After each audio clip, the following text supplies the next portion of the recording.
Welcome into the Rant. Me, Pugs Moran. What's wrong with my picture? Hold on. Why is hide overlay? Hide chat. I don't want to hide the chat. I want the chat in there. All right. Hi, chat. All right. Now, I realize this is a bit screwed up start to today's show. We started the show. I saw everybody was there, and then I had to reschedule it because we got the internet going squirrely around here. I don't know if we got some weather. I don't know what this is. I rescheduled the show for 12:35. There's Peter. One guy's here. That's good. Now, I don't know if all the other people that I was with about 15 minutes ago when we started the first one and then the internet got scratchy. I don't know where you guys went. Whatever. Hopefully spread the word. One at a time they'll come by. We got Barney. There we go. Some people are coming back. Taronda is here. All right. Very good. All right, enough of that. Apologize. We got a full show for you. We got a fun show for you and a sad show for you. Yeah, we're going to talk about some sad stuff, but also some fun stuff because that's what we do here. Talk radio for normal Americans. That's right. We don't do politics. I don't care how you voted. I don't care what color hat you're wearing. You just stop being stupid. I believe 15% of America is lost. 15% of people on the right, they're nuts. They're over the moon. They don't even understand what... Same goes for the left, though. There's 15% of you on the left that are just, you're making plans right now to burn down a Tesla dealership. That ain't normal. Okay? That leaves about 70% of us. 70% of us normal Americans can do business together. We don't just completely eliminate the others from our lives because of stupid little culture war nonsense. That's what this show is established to be. Back in 2021, we've been doing it every single day here from the Kelly Moore Memorial Studios in the beautiful E-Gallery in Dallas's fantastic design district. Now, we got a guest. All right. Yeah, well, whatever. We'll just get into this right away. Today, we do have a guest on the show. It is a return visit from one of my best friends. I'd say he's on the Mount Rushmore of my best friends. That would be Aaron. Look at him. Yeah, you got some pretty heavy lighting. I would also, a little something for the ladies, draw your attention to Aaron's testicular area. He is wearing ball shorts. I was working. I came from work. You're working. You came from work. Look at the size of your thighs. This is soccer years. This is what's that? Do I need to push Yeah. I'm sorry. You need to be. I'm a pro. There we go. That sounds better. Look at the size of those thighs. Hey, well, 20 years of playing soccer. They're like Earl Campbell thighs. You didn't play soccer. You were a goalie. You were basically the fat kid of soccer. You got stuck in the goal. That didn't happen till late. What do you mean till late? I played up front for 15 years. Oh, you did? Yeah. Here, pull the mic in a little bit more. You're a little soft-spoken. What? Speak it's right phallic. There you go. I know it is. I know. Phallic. And nobody's a homophobe quite like Aaron's a homophobe. We know that. So I didn't realize this. I thought you were always the goalie because I thought we had that in common because I was always the catcher, which is the fat kid of baseball. No. Or in hockey, you're the goalie, the fat guy of, I grew. Yeah. And when you grow, I was the biggest guy on the field. And So I mean, what a lot of people don't know, Aaron was a very good soccer player, but I just thought it was because he had the physique of SpongeBob and could stand in a goal. And that'd be hockey. You just need the square guy in front of you. All right. Well, Aaron, we usually call him Mustang Aaron. Today we call him Testicular Aaron. Testicular Aaron balls. is in the house. Balls sock well. All right, very good. We'll go with a 2-shot though. We'll make it more comfortable for all of us. All right. Yeah, I'm the little guy over in the corner. All right. You know what? Wait a second. Before we do the 2-shot, let me talk to my audience here. Let me talk to my people because it is a very important time of year. It is a very important time of the month. We like to call this it's Pledge Week, people. It is Pledge Week. Now, you know how I get with Pledge Week. We needed to do $50 a show every day this week. Now, that's how I justify doing this delusion every day for 2.5 years. You've never let us down. And Monday, we came out to a roaring start. I'll direct your attention down to the scroll at the bottom. You can read about who's contributing this month. Thank you so much to Kojak. Hey, remember Kojak? I do. Kojak showed back up into the fold. Shows up, drops a tip, and then is never seen again. That's what I love about Kojak. He's there when you need him. He's there when you need him. Kojak, Mama B. Mama B's been there for me since I'm 13 years old. We got Frankie tipping. We got, who else? We got Jen tipping. We got Peter got in early, but despite the fact that we got way out ahead of it all on Monday, we did like 2 days worth of stuff on Monday, and that was good because yesterday we did almost nothing. But we do have an executive producer for today's show. That was the big tipper of yesterday's show, and it's nice. It's nice that he gets to be executive producer because nobody else tipped, and that's because he tips almost every day, but it's never a significant amount. He's one of those everyday guys, and today he's our executive producer, the incredible Frankie. Thank you, Frankie. All right, we need more, though. You know we're going to make it. And I know you people laying in the weeds, you're just waiting to see where we are. You know, you're like, I appreciate you. But God damn it, my anxiety still, you know? So let's do that. It's pledge week. Let's see if we can get to where we need to be. I got no tote bags or anything for you, like a proper PBS pledge drive. But you know what? You'll have the peace of mind of knowing that you made me, a delusional middle-aged man, happy. So thank you. What's going on in the chat room? What's Adam saying? He's saying, I missed the opening listening to the Ranger game. Is that baseball? Bring in my guest. Yeah, you don't like baseball. Aaron doesn't like baseball. He's a very well-noted baseball hater. You know how you came up with Grubhub? Yeah. Do you remember us 20 years ago sitting at a bar and I said, pitch clock in 7 innings, and that would get people in? You probably did. Yeah, you probably did. Yeah, you knew what it was about. They've got one pitch clock. Listening to baseball on the radio, though, I have to tell you, up until a couple of years ago, I turned my nose up at that notion. The idea that people still listen to baseball. First of all, baseball's slow. I mean, what are you trying to fall asleep in traffic? I mean, I understand that throughout the history of baseball, the baseball play-by-play guy on the radio has become beloved in their community, right, and, you know, an icon and all that. But that just felt so old to me until a couple of years ago. And then I started listening to baseball on the radio again. And I'll tell you, it is like the most soothing, calming, enjoyable thing. Well, it really personally, is. I'm shocked because I figured you were completely radio baseball guy. Because that's like old school. That's the way you know, when Babe was playing, that's where people got the. Well, right, but I'm also a baseball progressive. Like I'm for the pitch clock. I'm for the ghost runner. I'm not for limiting it to 7 innings. Although I wouldn't be opposed to it in July. You know, certain stretches of the summer where you want to get out of there because it's 98 degrees and you're baking. I like all of the changes that baseball's made. I love the torpedo bat. Are you following the torpedo bat situation? I have seen it. You've seen a torpedo bat? Yeah, it's all over TikTok. Oh yeah. I mean, Twitter out in the wild. Like, I know your daughters play sports. So I was wondering if they were. I haven't seen one out in the wild, just on stories on my feeds of the socials. Which is why, but it makes sense. Which is why yesterday I thought this has to be an April Fool's joke, because I thought there was no way you could monkey around with the design and the specs of a Major League Baseball bat. I thought that was pretty much etched in stone, the way hash marks in football are, the way the length to the first base is. You know, I thought that was something. So yesterday or Monday night, the night before April Fool's, when I first started hearing about the Yankees and the torpedo bat, I was like, this is an April Fool's joke. There's no way. I didn't think it was because I saw it on Sunday. Right. And I saw him talking about that, you know, everything in baseball now is stats. Mm-hmm. And they had stats where a certain guy only hit the ball right above where it started getting big, right? Yeah. Where the stamp barrel is. Yeah, okay. It's about moving the barrel so that you get firmer contract, a wider What's happening is a lot of guys, this is for dudes who get jammed. And quite frankly, we're talking about a sport where the greatest of all time once hit 4 out of 10 times.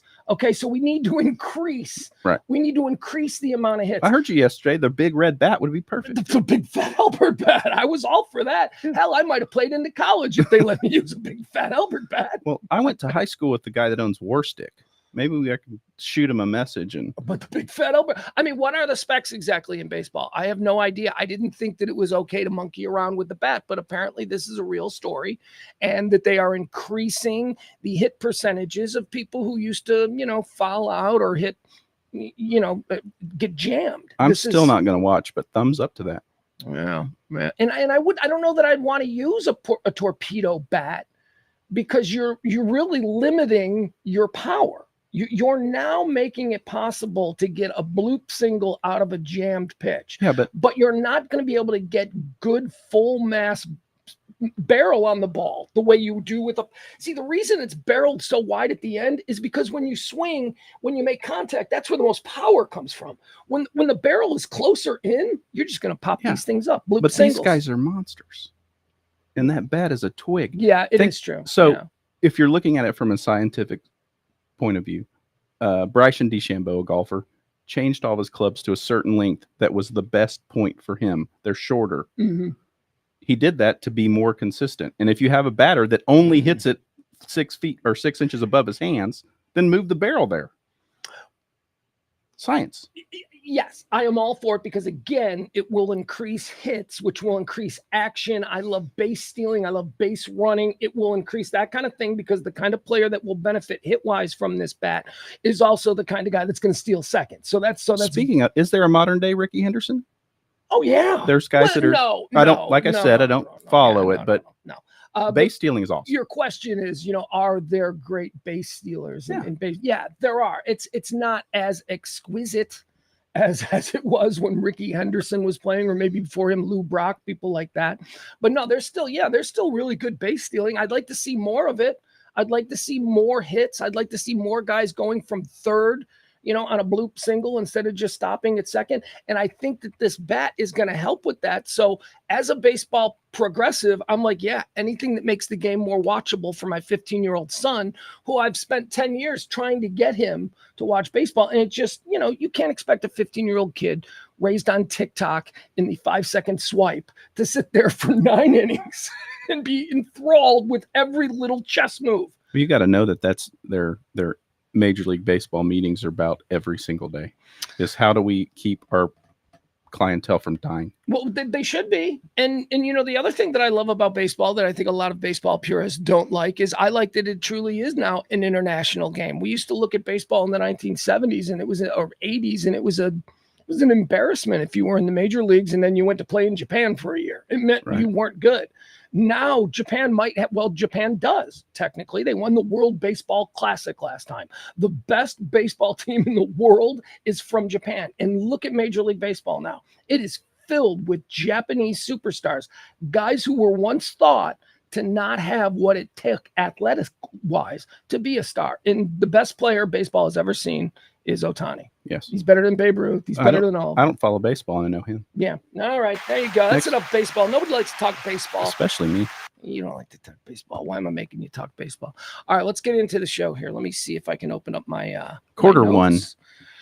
Look at him. Look at him. He's my friend who knows how the show runs. He just said quarter one. That means a lot to me because he's the only one. All right, here's how the show works. We break it down into 4 categories. That's just for my own edification so I don't get lost in the weeds. 4 categories are we talk about the history of this day. Then we talk about birthdays, celebrities, notable quotables, people experiencing a birthday. Then we go to deads, quarter 3, people who died on this day. And then in quarter 4, it's all the hot topics, current events, trends, and all that kind of stuff. We don't get political. We do get a little newsy. If it's something happened in the news, I'll tell you about it, but we'll move on, okay? Are you ready? Aaron, are you ready? I am ready. All right, look at him. He's ready. He's glorious. All right, let's get started. It is the Rant, April 2nd, second day of April. Year of our Lord, 92 days. Does that feel about right to you? 92 days into the year? Feels right. Feels right. There are 273 days remaining until the end of the year. All right, let's get started here with the first quarter. We like to call it antecedently on this day. It's where we take a look back at the events that have helped shape our understanding of this day. Here we go. Aaron, are you ready for this? On this day in 1902, the Electric Theater, the first full-time movie theater in the United States, opens in Los Angeles, California. That was a trivia question. Golf clap. I didn't talk about trivia last night. Oh, my God, you guys. I can't believe this. We had such fun last night over at the Back Nine. We do it every Tuesday night, 4060 Beltline Road trivia. It's growing. Here's what we're learning. 8 o'clock. It picks up at 8 o'clock. It's hard in the early goings. People aren't there at 6. That's what we learned. So now it's 7 to 9 every week. Come on out, play trivia. Last night, Bill from the chat room came out. Bill, I don't know if you know this, Bill is the he was the returning trivia champion. And he had some footsteps Somebody new showed up last night, and they beat Bill in the second round. We do 3 rounds. Is it single or is it team? It can be single or it can be team. Okay. We're along. We're figuring this out. We're building it. Really, what it's about is just come out and have a couple of beers and let's all fuck around. This guy has Trivial Pursuit for sure. Bill? At home. You know, he's got his little pie pieces. Let me tell you something about Bill, dude. Bill might not need to be one of those guys. I'm one of those guys who needs to study Trivial Pursuit. Bill has lived in China. Bill has traveled the world. He's one of those. Bill is a bon vivant. Yeah. Bon vivant. So Bill's really good at China. I thought he was, good at China and trivia. I thought Bill was gonna lose the title for the night, but he didn't. He retained it with a very strong third round. He ran the table. So good times. I almost said Blackfin. Is that place even around anymore? Not that I'm aware of. Oh my God. Back 9. Every Tuesday we do it. It's talk, it's trivia. It's all the questions I write myself. I write them myself. They're all good. They're off the top of my head. I don't need to fact check. I know these things. Okay. I think of interesting trivia questions that I have, had before, and I write them down with my own little spin. So thank you to Bill for coming out. Thank you to everybody. There was a bunch of people that came out last night. It grew. And here's the thing, like people are coming out and they're just there at the bar, like a couple of buddies who just got off work having beer. They have no intention of playing trivia. Guess who ends up playing trivia all 3 rounds? If you're there, you might as well. Yeah. And then sometimes they come up to you and they say things like, so y'all do this every Tuesday? We're like, we sure do. Every Tuesday, the back 9, 4060 Beltline Road. Come one, come all. Bill says he's king of trivia. Bill says, I'm a shallow guy. I thrive on compliments. There he is. He's a bon vivant. A raconteur, man. I like him already. He's a good man. We'll see him next week. When are you in the chat room? We're going to have to try and take out Bill. Otherwise, I'm just going to go with Bill being the smartest guy in the chat room. For stupid stuff. Let's not kid ourselves. Trivia is stupid shit. What's going on? What's going on, spaceman? What just happened with you? Your arm just started to glow. I don't know how to run this thing. What do you got, an Apple Watch? I do. All right. Apple Watch. He's one of these Apple Watch people. All right, the Electric Theater, the first movie theater in Los Angeles opens. Impressive? I mean, it changed things. It's fine. On this day, antecedently in the year 1912, the ill-fated RMS Titanic begins sea trials. They went smoothly. There were no icebergs in the Irish Sea. Are you they sank that ship and it was the Olympic, not the Titanic, to get the money? Have you seen this conspiracy theory? Oh my God. What are you doing? You going Q on me here, Aaron? Tell me, first of all, Aaron, do you know that I have a family member that was on the Titanic? And not only do I have a family member on the Titanic, I have like the only famous person from the Titanic, the unsinkable Molly Brown. Okay. Was she on the Olympic? That's what I'm asking. I don't know what the Olympic was. So tell me, I don't know. You set up trivia. You should know this. I don't know what I don't set up I don't do QAnon night. Okay. I don't know what this is. So they built 2 identical boats. Okay. Olympic, Titanic. Okay. The Titanic was the newer one, the fancier one, blah, blah, blah. Yeah. But they were losing money like crazy. So the conspiracy peeps say that they actually switched the boats before they made that run and then sunk the thing so that the guy that owned the company could collect the insurance. Why would it matter if it was the Olympic or the Titanic? Because the Titanic was unsinkable. So but the Titanic but it did sink. I don't, as with all of these conspiracy theories. It's very interesting. I don't know. Hit the rabbit hole. Go ahead. I guess. All right, let's keep going. Antecedently on this day. On this day in 1917, the Americans enter World War I. President Wilson asked the U.S. Congress for a declaration of war on Germany. What do you know about World War I? I know like nothing. The planes were made of wood. Yeah. That's all I know. And they threw bombs that were filled with mustard, I believe. Yes. I believe it was just they got mustard everywhere, and that got in your eyes. It stung. I think they were lobbing rocks at each other. I mean, did they have like flintlock pistols or like real machine guns? I have no idea. I can't space it. Why did World War I start? It can't be because that Archduke got shot in Serbia. It can't be that. They say it is. Right. Yeah, I don't know. I don't know anything about it. We didn't have the internet back then, so. You know what I do know? I do know. Do you know the term when you refer to someone as going over the top? What? Don't stop being so over the top. You know what that means? No. That comes from World War I. When you were so desperate and you knew you were going to die, you would climb out of your trench and go over the top and just go Rambo. Just running at the other trench. Right. So when you're a little bit, it's called being over the top because of that. When you went over the top, do you know where you found yourselves? Dead? No man's land. Oh. It was known as no man's land. In between the trenches during World War I. That's it, folks. I've exhausted my knowledge of World War I. It's, again, trivial in nature, but that's how I am. Do you think it's weird that there's so much information about World War II? I know it was later, but World War I's kind of, it was a practice. Yeah, dude, let me ask you. We all know about the Revolution and the Civil War. How come we don't know dick about the War of 1812? Right. Not even sure who we fought. The Philippines? Who did we fight in that? Why will we fight the Philippines? Aren't they little bitty fellas on an island? I think the War of 1812 was over the Philippines, and I think we fought Spain. I have no idea.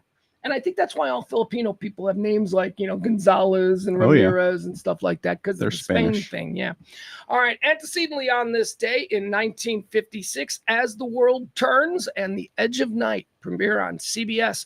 They're two soap operas. They become the first daytime dramas to debut on television, 1956. Never watched a soap opera ever in my life. Never, really? Never. There was a period of time when I was in college, so this would be the early 90s, period of time in college when it was very en vogue for men and women to run home and watch Days of Our Lives. Days of Our Lives was very big. I think there was a jet ski incident. Someone got killed. It was all very dramatic, and we college kids were into it. But that's it. Wasn't that the biggest one? Because I'm aware of the title. No, I think General Hospital and All My Children are probably the biggest ones, but Days of Our Lives is probably a top three. Okay. It's in there. All right, let's go. 1972, actor Charlie Chaplin. Wait. Charlie Chaplin. Isn't this interesting? Okay, so when you think of Charlie Chaplin, what do you think of? Just tell me what you think of. Silent movie guy. Silent movie guy. Comedy great. Yeah. Icon of Hollywood. One of the first businessmen to really turn Hollywood into owning his own studio and all that. United Artists, that was Charlie Chaplin. All of that shit, right? All of that stuff. That's what we think of Charlie Chaplin. Do you know that for like 30 years he was kicked out of this country for being a communist? I did know that. I actually did know that. Well, but here's the thing. He's been dead now a bunch of years. That was 80 years ago when that happened. We don't remember that. So all of the nonsense that we're trying to stick on people in their time, if they're truly great enough, they'll survive it. Because Charlie Chaplin has survived that. So is Charles Lindbergh, much to my chagrin. I try to remind people that he was in cahoots with Hitler, but whatever. Right. Charlie Chaplin, I think, was a dude who somehow was so brilliant, he survived being canceled between 1950 and 1970, because it was on this day Charlie Chaplin returns to the United States for the very first time since being labeled a communist during the Red Scare in the early 50s. Well, I feel like that the comedians are what keep his image up, because they say that he was a great comedian because he was able to make people laugh without words. Yeah. That's the thing that's always blown me away about Charlie Chaplin. Because, obviously that's not comedy that is trying to trigger me, a man of my era. Right. But the physical athleticism of this dude. About 5'4". Oh my God. Yes. But I mean, his ability, the pratfalls and his ability to bounce back up. And I mean, he was just so incredibly gifted as a comic physical actor. And then also what he did in Hollywood. The story of United Artists, which we all know and still hear of today, UA. It's one of the big, I think we go now to United Artists movie theaters, right? I think they have those all over the place. He started that. He started United Artists with, I want to say, Douglas Fairbanks and Mary Pickford. They were the three biggest movie stars in Hollywood in like 1930. And they said, you know what? They can't make movies without us. We're the only ones that people go to see. Let's make our own movies. And they cut out the studio system. And for 50 years, they thrived as one of the majors. And they proved that, you don't have to let other people decide who's going to see what. From that period to like the 50s, 60s, being a movie star was, that was it. The golden age. Oh. You never had to show your boobs or anything if you No. were a girl, right? Best cars, best houses, best restaurants. Everybody's smoking everywhere, though. Dude. Always. Everybody's smoking. That's a real problem with going back to that time. Everybody's smoking. It is true. But it seems like that would have been pretty good fun. Couldn't deal with the smoking. But yeah, I see what you're saying. I don't think I could deal with the cigarette smoke everywhere. And also, I think people might have been stinky back then. I think showers were a little bit. I don't think showers became like an everyday thing until 1980. Well, and deodorant technology. They didn't have aerosols at all. It was just it was like the worst deodorant you could buy today. Like some weird hippie homemade shit. That's like what deodorant was. Oh, and I can only imagine if 70s Bush was bad. What was 50s Bush like? Oh, unkempt, just unruly. Whatever. Some people are into that, but all right, let's keep going here. Antecedently on this day, 1972, Charlie Chaplin is welcomed back to the United States after being labeled a communist in the 1950s. On this day in 1992, New York Mafia boss John Gotti is finally convicted of murder and racketeering and is later sentenced to life in prison. Teflon Don no more. You ever see the John Travolta Gotti movie? Don't drink my drink. I thought it was mine. You ever seen that John Travolta Gotti movie? Possibly. I watched it. I watch all the Gotti stuff. I love organized crime. I mean, I love the romance. You're from Chicago. Well, I love the outfit. The outfit is my top thing, but I can also pay attention to the five families. I like the five families in New York. See, Chicago only has one, Capone's family. Right. There used to be a whole bunch, but Capone kind of put an end to that. And so we just got one very big family in Chicago, but New York's got five. And they're very interesting, different sort of rivalries and all of that. So I'm fascinated by that stuff. John Gotti, John Travolta movie. Everybody said it was the worst movie ever made. And it's stupid, but I don't know. It's interesting. If you like the story. I like John Travolta. I like John Travolta too. My son is starting to come around on John Travolta. Not that he was ever anti-John Travolta, but I made him watch Saturday Night Fever. We watched Saturday Night Fever the other because he organically on his own. We share a Spotify account, and I'm looking at his Spotify thing, and I'm because I like to listen to what he's listening to, just so we can bond. Did he have the Bee Gees? He had the Bee Gees. He had a whole bunch of these. He had Jive Talking, which is a Bee Gees song. Oh yeah, and he's really into the opening riff. The opening riff is really great, and he sight unseen. No bullshit, generational bullshit like disco is gay or whatever. Right. None of that. Bee Gees sold out. None of that. It's just pure music. It's just him listening to music. I have a record listening room that I set up for my girls. Well, I know because your dad was really big into music with you and exposed you to a lot of really cool stuff. I have all of his records. So I have all the Bee Gees records, and the girls have played them over and over again. Here, this is the riff that he got off on. Probably because he's heard it in about 50 songs that it's been sampled in. I mean, this is undeniably a cool ass beat, and he likes to make beats and stuff. So, now the guitars come, but this alone is a really cool beat, and so he got into it, and I said, you should see the movie that comes from, and he goes, oh, that's the greatest soundtrack of all time. I go, what do you know about it? He watches YouTube videos, right? That's why. So reaction. So we watched it, and he was like, this is a really cool movie. I go, yeah, it's a really cool movie. It's not about disco dancing. It's about four dudes who are best friends in Brooklyn and how they're dealing with what they're going to make of their lives. Now, they hang out at a discotheque, but it's not about disco any more than Die Hard's about Christmas. I liked the outfits. I thought it was pretty. I thought it was pretty groovy. So did my kid. My kid's like, look at that. Yeah, I mean, like, yeah. All right, John Gotti. He was convicted. John Travolta played him. He was weird, but it was good. If you like that stuff. Let's see here. Antecedently on this day, we don't need to do this. Fort Hood Army Base massacre from a few years ago happened on this day in 2014, and on this day in 2020, the COVID-19 pandemic crossed over the 1 million mark. Huzzah! We survived. Feel pretty good about that. We survived. We survived the cleansing. Or did you not? I mean, here I am. You seem to be here. All right, look at that. I have a strong belief in my immune system. Yeah, you do. You don't even take aspirin or anything like that. But then again, you're also one of the most broken people I've ever met. His nose just explodes with blood for no reason at any moment, but yet he's like a perfect specimen. I fixed that. Oh, you did? What'd you do? I don't know. You don't, but it doesn't happen anymore? No. That's because you're old. Yeah. Old age. Old age. I can't walk on any given day. All right, let's talk about birthdays. These are people celebrating on this day. Well, let's start out with a couple of, historically, a couple of pretty cool ones. Born on this day in 747, Charlemagne. Charlemagne was such a badass, man.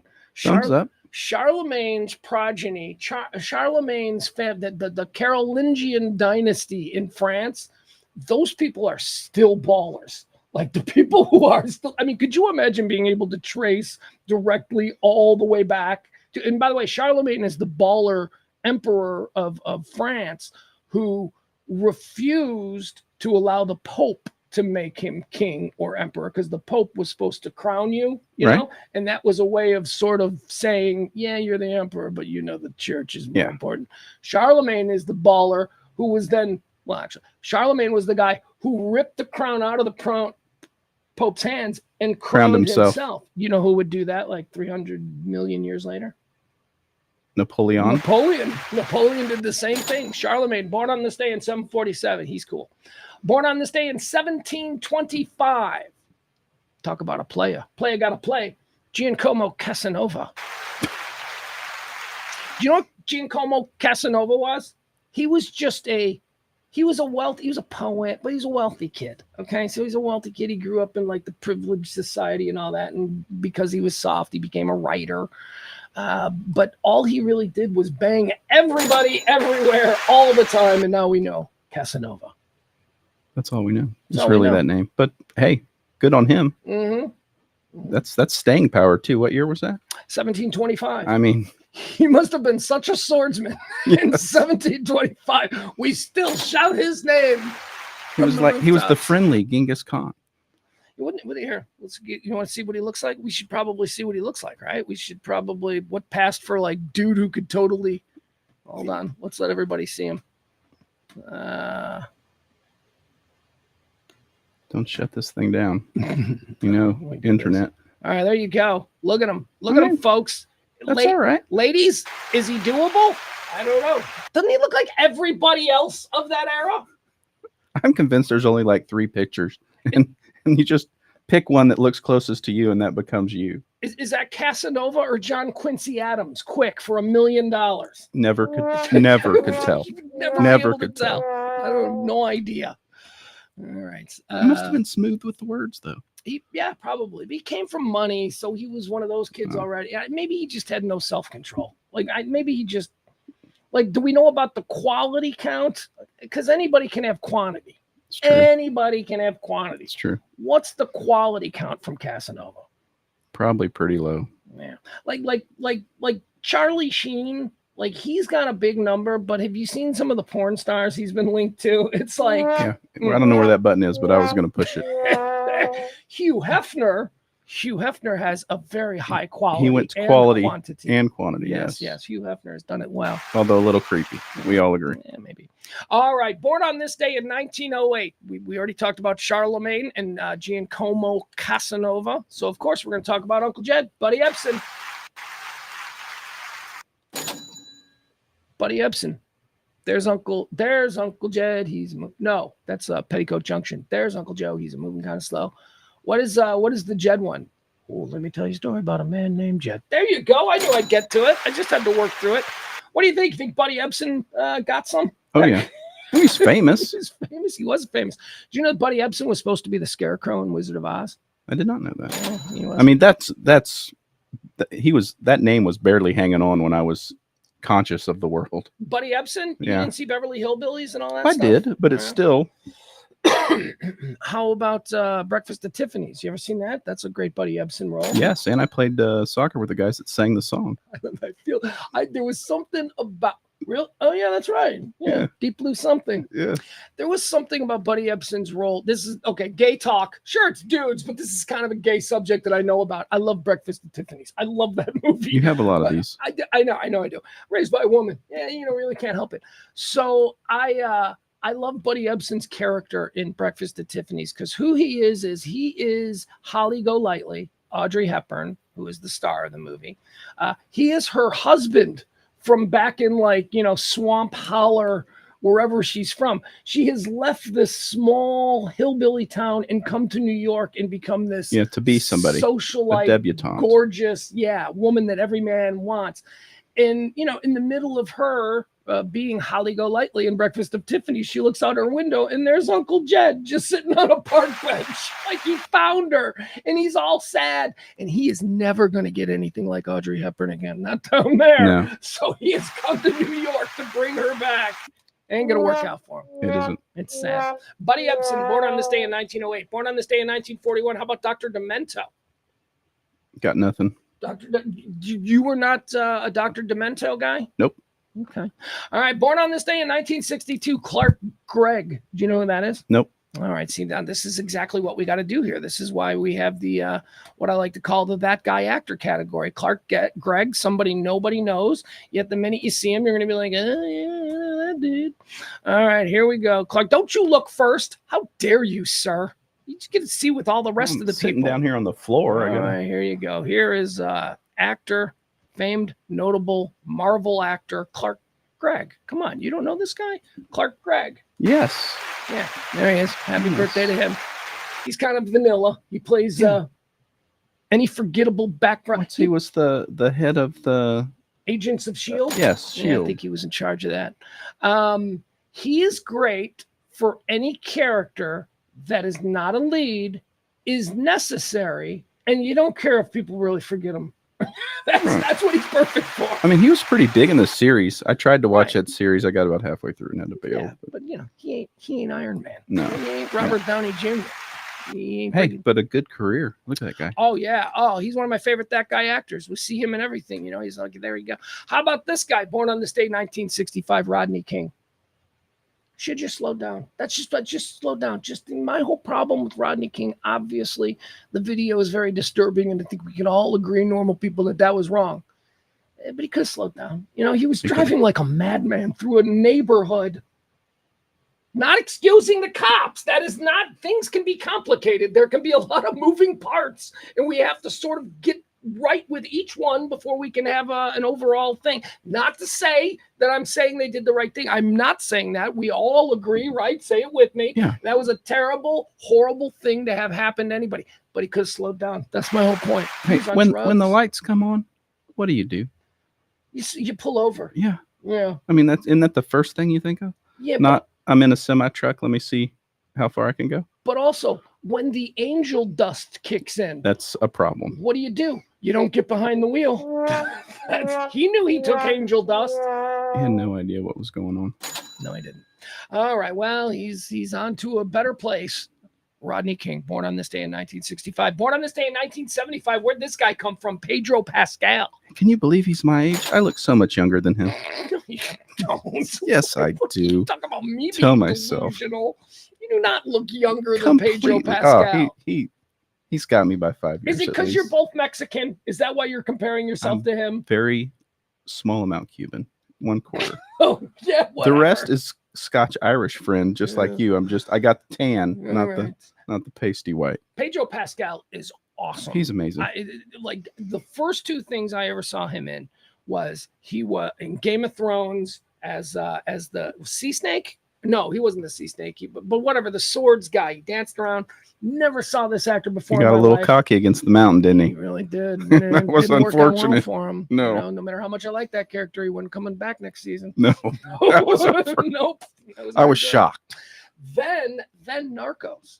Then he pops up in Narcos. And I got to be honest with you, I didn't even know that it was the same guy that I like so much in Narcos was the same guy that I like so much in Game of Thrones until I started seeing him doing interviews and they're showing clips. And I'm like, he's that guy too. Well, it just goes to show you we're the same age. We're both 50.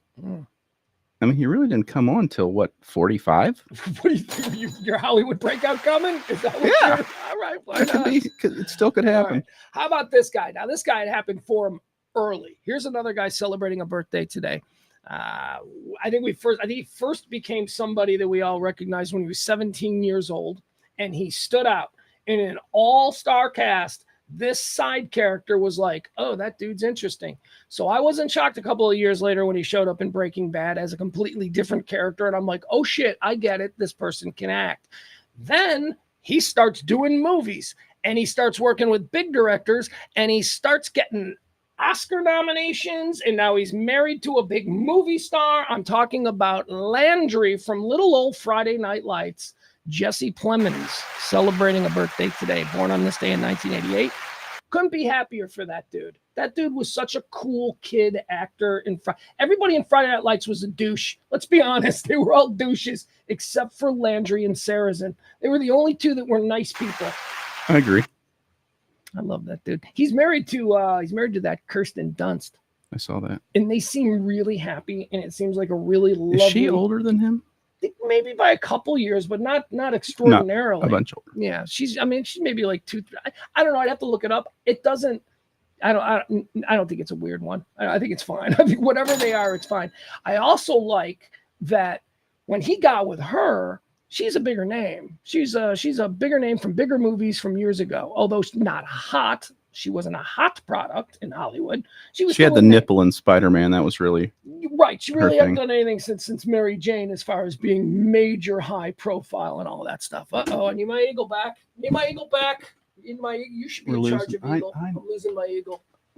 So anyway, he got with her, and we were all like, "Oh my God, how does the little runt from Friday Night Lights, who's got like a small role in Breaking Bad, how does he get her?" But now he's bigger than her. Yeah, he's like a big movie star who they cast opposite big stars. Maybe they did a family and she went traditional role. But now they're also doing movies. I just like that they seem to be cool with the ebb and flow of Hollywood and who's hot, who's not, who's bigger, who's this. And now they're doing movies together. I just love Jesse Plemons. Jesse Plemons and Kirsten Dunst. They're in my top 5 favorite Hollywood couples. Do you have a top 5? Oh yeah, I do. And I got my number one favorite Hollywood couple. I can't name. I don't know them because I didn't know they were a couple and only recently learned that they were a couple. And I'm like, oh my God, they're my favorite couple now. I don't know who they are, but I like Ashton Kutcher and I like the chick from Mila Kunis. I like those two. They're cool together. She's Russian. I love Dax Shepard and Kristen Bell. They're awesome. I think that they're awesome. I met him at SEMA. He's down, so cool. Down to earth dude. Yeah. Car guy. We just talked about cars. He and Stifler and Jason Biggs came in with us once before they were famous for Up the River, I think was the movie they were doing. Yeah. Up the River Without a Paddle or something stupid. And I like that movie. He was really cool. And he was the one we didn't know because the other two had been in American Pie and Dax Shepard was the new one. Who was the redhead kid was in that movie with him? There was Seth Green. Seth Green. Seth Green was in that. Yeah, too. he had been around. Yeah, but he didn't come in. It was just them. These three that came in, and I remember thinking, I don't know who this Zach Shepard guy is, but he's the coolest one. Was Stifler all right? Yeah, they were all okay, but the guy who really took charge of the interview was Dax Shepard. He was really impressive. We were like, oh, we don't even know who this guy is. He's one of the tallest people in Hollywood. I remember Sybil was in love with him. She's like, he's so hot. I'm like, okay, just get the fuck out. Don't need to hear that from you. All right, happy birthday, Jesse Plemons. All right, let's do deads. Here's people. We're going to decide. I'm going to let you decide. I'm going to let you tell me whether these people went to heaven or hell, okay? Do I have to follow the rules of actress? No, you can have your own rules just as long as you explain them to the assembled mass. They would like to know. They'd like to be able to follow along with your logic. Dead on this day, 1872, Samuel Morse. He's a painter and invented Morse code. I mean, Samuel Morse. That's his contribution, Morse code. I mean, don't you get to go up? Because Morse code, that was like the first cell phone. When you think of him, and now you know Morse code, we don't immediately go, oh yeah, but he raped 15 people. We don't know that. All we know is Morse code. I think he goes to heaven. Did he rape 15 people? No. But if we were to find that out, we'd be like, oh, we got to weigh that. We could send him down. We could send him down for that. You got to weigh the raping against, the Morse code invention, which is no longer even needed. It's not. It started things. Titanic. talked about the Titanic. Yeah. There you go. Everyone would have died if it wasn't for that. All right, let's put Samuel Morse in heaven. Who's two? Dead on this day in 1987, Buddy Rich. Buddy Rich. Do I need to help you with this one? Musician, drummer from the 1950s and 60s, considered the greatest jazz drummer of all time. Used to go on the Johnny Carson show and they just train a camera on him and he would just do a drum solo for like 5 minutes and he'd do stuff like this. I do remember. He was crazy. Here's the other thing. Total piece of shit human being. Talk about someone who probably raped. Don't know for sure, but Buddy Rich was not well liked.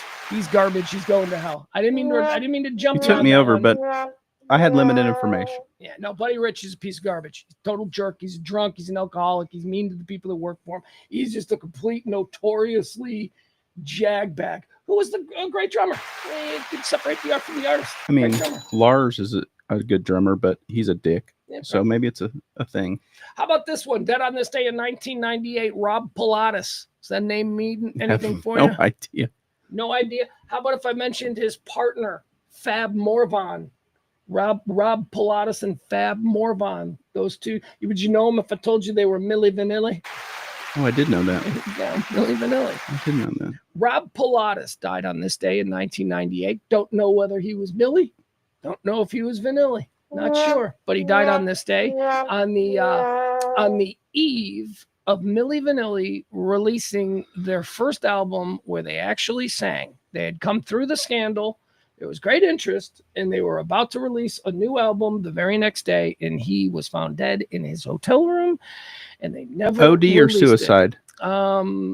We're not sure. I read the thing and it's unknown, but no foul play. I thought it was suspected. What do they call it now? Self-harm. Self-harm. See, I'm glad you said that because I seem to remember this story. I remember they said he jumped out of a window at a hotel. But that is not 20 years later. That is not. They cleaned it up. Yeah, maybe somebody cleaned it up for Wikipedia. I'm gonna put that dude in heaven, and I'm gonna tell you why. Stretch pants and dreadlocks. First of all, they looked fantastic. They did. They were very fit. Can we just admit that the reason that they took off, we can give a shit if they were singing or not. They looked interesting. Yeah. And then we listened to the song and we were like, you know what? That's not it's a catchy little thing. Yeah. As long as we get to look at these guys in their dreadlocks and their body glove clothing or whatever they were wearing. I don't know. Was it body glove back then? Stretch pants? I mean, nobody was wearing stretch pants, brother. And they brought it. These dudes were, and they pulled it off. And it worked. Headbands. So these are two dudes who I guess in Germany, in Berlin, they were street performers. Yeah. They were doing like, hip hop dancing and all that. And some record producer who was going to the studio, he had a song and he's like, oh, why don't I just, have these guys pretend to be the front? They went along with it. They're not evil people. You would go along with it. I would Milli Vanilli right now. Milli Vanilli the shit out of my entire career if it was a possibility. Yeah. There was no shame in that. And this poor guy was so embarrassed on the eve of Were people really mad at them? Yes. You think? No, I don't think people were really mad at them, but I think the chorus, the echo of the chorus sounded like, they became a punchline. Yeah, because every artist is like, that's not an artist. People just are mean to them. And again, I say you were mean to people who did something that you would have done 100 out of 100 times. Someone stops you on a street and says, you want to become internationally famous as a pop star and have the most incredible 1 year of your life? I'd say, where do I sign, Satan? Yeah, where we go? That sounds like a deal with the devil. Who's the guy with the poofy hair that him and the little redheaded guitar playing? No. Rick Astley. No, the songwriter. God, my old brain. Golly, this happened last night. No, it's more recent. Benny Blanco. I don't know no Benny. I don't have daughters, man. My son's not into that. That has nothing to do with daughters. No. He and who's our little British singer-songwriter with the guitar, the little redheaded fella. Oh, yeah, that guy. Let's call him Sam Watkins, but I know who you're talking about. Right? You know what I'm talking about, right? I do. Well, those two write songs for like everyone that's famous. If they came up to us in the street and said, hey, Pugs, Aaron, you guys are going to do a little duet here. We're going to do a song, and you're going to be number one. There you go. And we're like, sign me up. And they're like, only one song, and you and I would both go, yeah. Okay. So we're putting him in heaven, Rob Pilatus, because he didn't do nothing wrong. And he obviously felt bad. And we were mean to him. I think he killed himself. Okay. The Christian side of your world would automatically go south. No, I suffer from depression there. I don't subscribe to that. Okay. I don't penalize people who are battling brain chemistry issues that some of you lucky folks have no clue about. Dead on this day in 2005, Pope John Paul II, JP2, known for a period of time as the cool Pope, first Pope to come to America. I saw this Pope. Yeah, I'm probably gonna let Pope. I mean, doesn't he get a express pass for being the Pope, even though they do a lot of bad things? Well, you would think, right? The Pope, if there is a heaven or hell, the Pope's got to be out. But this is where my logic comes in. I have certain. I don't think the Pope goes to heaven. I think the Pope goes to hell because I believe that the Pope is very much like a monarch. And my rule with monarchs are, if you are given that level of, power in life, there's no way we're going to double up on that in the afterlife. If there is a purgatory, which is an in-between, that's where popes should go. Popes can go to purgatory with the babies. There you go. Yeah. Isn't that nice? Catholic. Babies born out of wedlock. Just purgatory is just a giant nursery and a bunch of popes. Yeah. A bunch of popes taking care of millions of They're already wearing the gowns like nurses. It's fine. There you go. All right, that's going to do the deads. We're going to move on now to some topics. We'll talk about some things that are happening in the news today. Once again, our guest today is, I don't even have your name. I didn't get a banner. No, you didn't. I forgot. Balsic. I was battling. Hold on. Are we in quarter 3? Now we're going into quarter 4 now.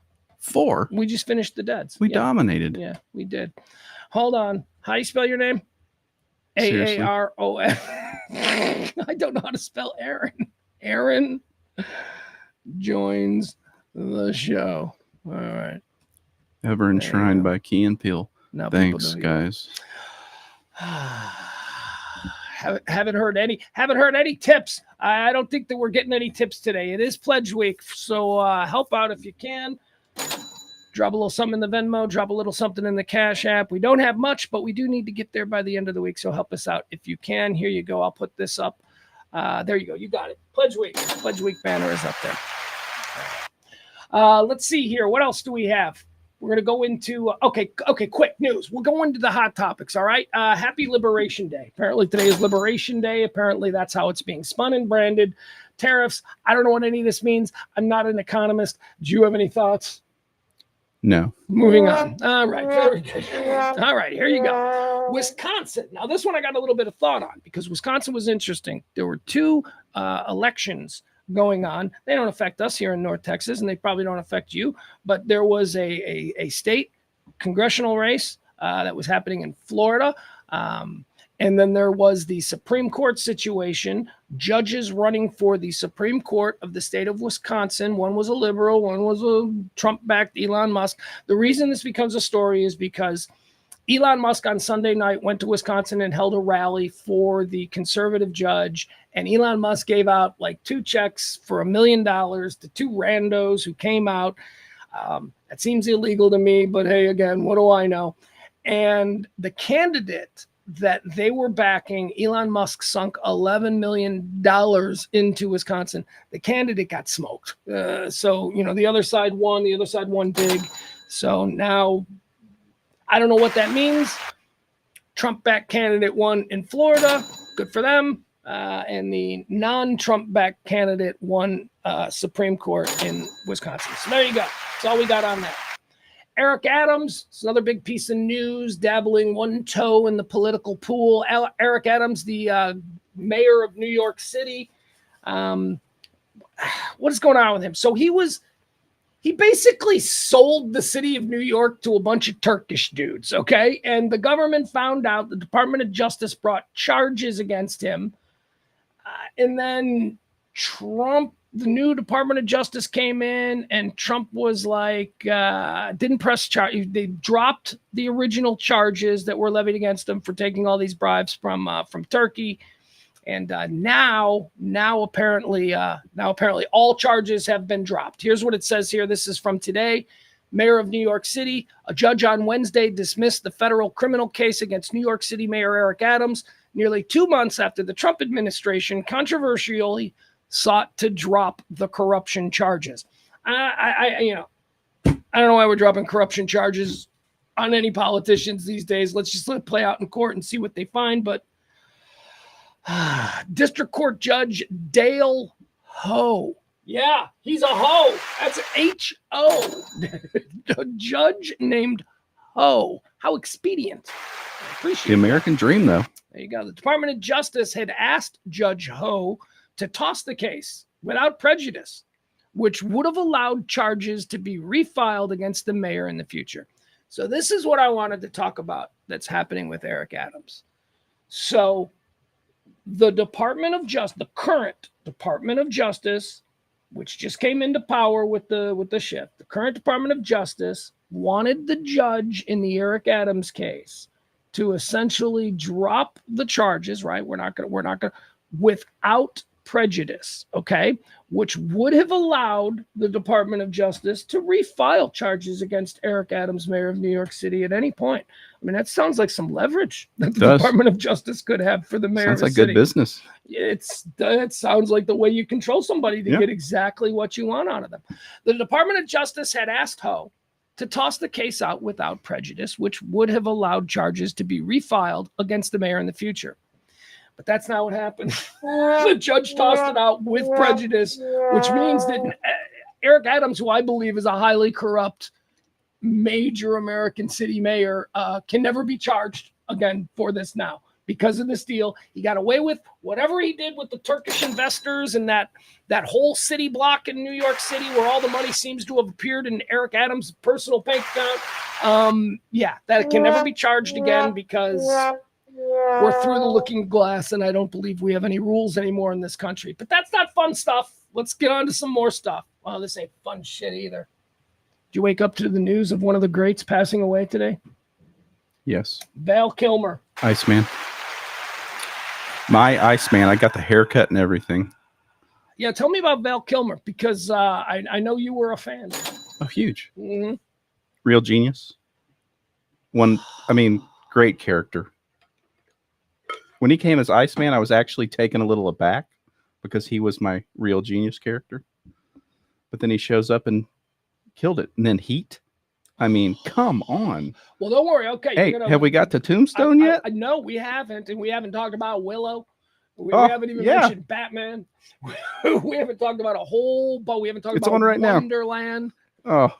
Val Kilmer, of course, a Gen X icon, one of the absolute greats. We didn't even mention The Doors. There are so many Val Kilmer films that have, Val Kilmer is an actor I take for granted. Val Kilmer, Nick Cage. Trying to think of anybody else from that era that's sort of Christian Bale's, I think, is like a couple of years younger. He's younger, but he kind of brought the same. You're getting it all. Yeah, I suppose. Val Kilmer died this morning. He'd been battling esophageal cancer for a number of years. If you saw him in Top Gun Maverick, he was having some problems there. Val Kilmer, here, I'm going to read this to you. Top Secret. Yeah. Oh, we'll get to all of this because we're going to give Val Kilmer do a ranking. Due. Yeah, we are. Val Kilmer, recognized as one of the best paid actors in the 1990s. Kilmer's films grossed over $3.7 billion worldwide. In 1992, film critic Roger Ebert remarked, "If there's an award for the most unsung leading man of his generation, Val Kilmer should get it." All right. Here's the thing about him, though, that I don't like. Always makes me a little sus of these people. Val Kilmer went to high school with Kevin Spacey, and Val Kilmer's high school girlfriend was Mare Winningham. I went to high school with nobody famous. Nobody broke out of my high school. Certainly I don't have like Mare Winningham, who would be one of the Brat Packers. She was the ugly one. If you're just trying to remember who Mare Winningham was, she was the one that was not Ally Sheedy or Demi Moore or Molly Ringwald. She kind of had a frowny face. St. Elmo's Fire. She was in love with Rob Lowe in St. Elmo's Fire. Molly wasn't that great either. Anyway, Val Kilmer goes to high school. He's running around the hallways with Kevin Spacey. I hate when that happens because I didn't go to school with anybody famous. No one. No. I mean, if you ever really look back. Yes. Everybody's I'm like the most breakout. That is a sad class. It really was. And it was a huge class, like a couple thousand kids. And nobody Pro athlete? did anything. No, not in my class. God, we had 4 NFL players in my class. We had nothing. Actress? Do you know I don't know if we can even say this anymore, the lovely Korean girl that was in Bring It On. And then, she still acts today. That was in my class. Her name's Nicole Bilderbeck. I don't know if anybody knew her, but she's I don't know who that. Oh, is she the Asian girls from what? from Bring It On. Remember the cheerleading movie? That was before you. I don't know. There's all of those movies have a hot Asian girl in it, and I'm just picturing that. And sort of, that was her. That was her. See that Buffy the Vampire Killer? Specific hot Asian girl. That's her. Buffy the Vampire Killer. She was in that. All right. But yeah, I can't believe you had no one. Well, I mean, I had people. No one went and played baseball. No one went and played football. Look, I had people. No sports athletes at all. I have famous people from my neighborhood, but they didn't go to the public school. They went to the fancy private Catholic school. Robin Tunney, of course, the actress. Yeah. And who else do we have? When I tell you, around my neighborhood, remember Empire Records? Yeah. When Robin Tunney did Empire Records and she shaved her head, remember she was like the punk rock. Yeah. We were appalled because people freaked out. We were like, why did they make the prettiest girl in town look like that? Why is she? Well, it's because they put her up against Liv Tyler. Right. It's like, okay, that's Hollywood. Yeah. Okay, prettiest girl in Chicago. Most of these actors are like that. Jenny McCarthy was she went to She Mother was in your Macaulay. area. She went to a Catholic school instead of public school. It was who is it you were talking about earlier? Iron Denise Man. Richards. But Iron Man, he went to school with like 18 people that got Academy Awards. Oh yeah, you know what I mean? So it's not that uncommon. No. The one that really makes me think what the is that Brandon Ruth and Jason Momoa went to the same high school, graduated in the same class, played on the same soccer team in the middle of rural Iowa. Yeah. Brandon Ruth, Superman, and Jason Momoa, Aquaman. Right. How did they just randomly in the middle of Iowa? There were probably 20 kids in their school, and one of them goes on in a couple of years to be Superman, and the other one goes on to be Aquaman. I don't get it. They did win the genetic lottery. I mean, both those cats are. Could you imagine how lucky the girls in Iowa at that time were to be in that high school? Oh, to yeah. have like Jason Momoa and Brandon Ruth walking around. I imagine he slayed it. Probably. They had to be competing with each other. Yeah. Like who was the hot one? Like that would be a good question to go back and ask some rando girl from that graduating class. Who was the hot Somebody's one? got the dirt. Yeah. All right, there you have it. Val Kilmer. It says here he attended Chatsworth High School at the same time as Kevin Spacey. His high school girlfriend was Mare Winningham. He became the youngest person at the time to be accepted into Juilliard's School of Drama. He was a good actor. It says here, okay. There you go. This is what we want. His list of girlfriends. Yeah, Val Kilmer, dead today, had a list of girlfriends. Let's talk about these, okay? First of all, and you can't blame him on this. I mean, from my perspective, it's like, ew. But it was probably 1980. He was probably 21, and she was in her 30s and still hot, and he dated Cher. Gross. Thumbs down. Val Kilmer. Thumbs down. And Cher. Cher was hot, man. 70 Cher was hot. I'm out. Why? She just was a rail. 70 Cher had something. There was a vibe there. She was like, cool. It was like, there was something hot about her whole vibe. She was kind of bitchy and kind of like, funny. I don't know. She was cool. All right. So he had Cher, Leslie Ann Warren. Not familiar. Yeah, you got to Google her. She was kind of like, wait, is she the songwriter? No, that's Diane Warren. I don't know. I know the name Leslie Ann Warren. Let's get into some that we might know, okay? All right. Women that Val Kilmer dated. Michelle Pfeiffer. Thumbs up. Pretty good. Kathy Ireland. Thumbs up. 2 thumbs up. Susanna Hoffs. Thumbs up. Oh, the Bangles. Oh, my God. He got the cute girl from the Bangles. Was he dating her to see what a rock star life was like for the Doors? He's the kind of guy that'd be like searching out a person in that world, you know? And he's great. His commitment to the role would have him have to date Susanna Hoff for a year. Sad face. That's so sad. What he does for his art. All right, Susanna Hoffs, but we're going to go on a run here now. Are you ready? Cindy Crawford. Oh.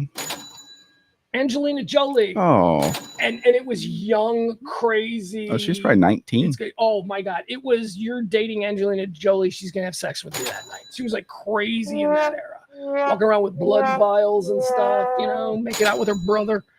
That's weird. Well, whatever. Hollywood. All right, so let's go. Cindy Crawford, Angelina Jolie, Daryl Hannah. That would have been trouble for me. Me too. She's difficult. She seems to be a problem. You'll never know if she's Isn't she missing a thumb or a finger or something? Oh, yeah. That'd throw me Oh, off. she's missing a whole bunch of fingers. That'd throw me off. People don't know that about Daryl Hannah. She's missing fingers. Yeah, I'm out. Is that shallow? No, she's beautiful. I mean, I could get past the fingers. Like Splash era Daryl Hannah, I could get past the fingers. I can't get past her awkwardness. Living in a teepee? Yeah. She's not all there. You know her story, right? Yep. Yeah, she's not all there, but we just let it slide because she's hot. That's what's happened. America. Daryl Hannah was a member of very high-end society. Yeah. And she was sent away because she was embarrassing when she was 12. And then she turned 16 looking like Daryl Hannah, and they put her in a fancy dress, brought her out, and tried to marry her to a rich guy. Yep. Instead, she became a model. All right. Let's see. What else? Here. So let's play some of this. Kyle Brandt. Do you like Kyle Brandt? I love Kyle Brandt. Good Morning Football. He's one of the rising stars, I think, as far as the next generation of sports, football pundits and commentators. He had a really incredible little run at Val Kilmer this morning on Good Morning Football. So I want to play that for you guys. We'll watch this, and then we're going to do a Val Kilmer draft. All right, we're going to get into his movies. That's going to be a tough draft. It is. I've already done mine, but you can join with, and we'll all have fun. This is Kyle Brandt from this morning. Good Morning Football, his tribute to Val Kilmer. Welcome back to Good Morning Football. I want to take a minute to recognize that Val Kilmer has passed away, and I'm one of millions who are very, very, very sad about it, because whether you rented Willow from the video store, you watched Tombstone on TNT, or saw Top Gun Maverick in the theaters, there are multiple generations to whom Val Kilmer was very important. He was a truly authentic actor's actor. He was eccentric, unpredictable, and wildly versatile. The youngest student at the time to ever be admitted to Juilliard here in New York, Val Kilmer had leading man looks with supporting character talent. Think of your favorite Val Kilmer roles right now, and I bet none of them are the lead. Iceman, Doc Holliday, Chris in Heat, Mad Mardigan. That's what Val Kilmer would do. He would pick interesting characters in smaller roles and steal the movie from the leads. Val Kilmer was famously miserable playing Batman because he went to work every day surrounded by Jim Carrey and Tommy Lee Jones, who played bold, vibrant characters around him while Val monotoned one-liners in a constrictive suit that wouldn't let him paint and play. He was miserable. It was torture. We operate here in a football world. Val didn't like being the quarterback, and he didn't need to be the quarterback. He looked like the quarterback.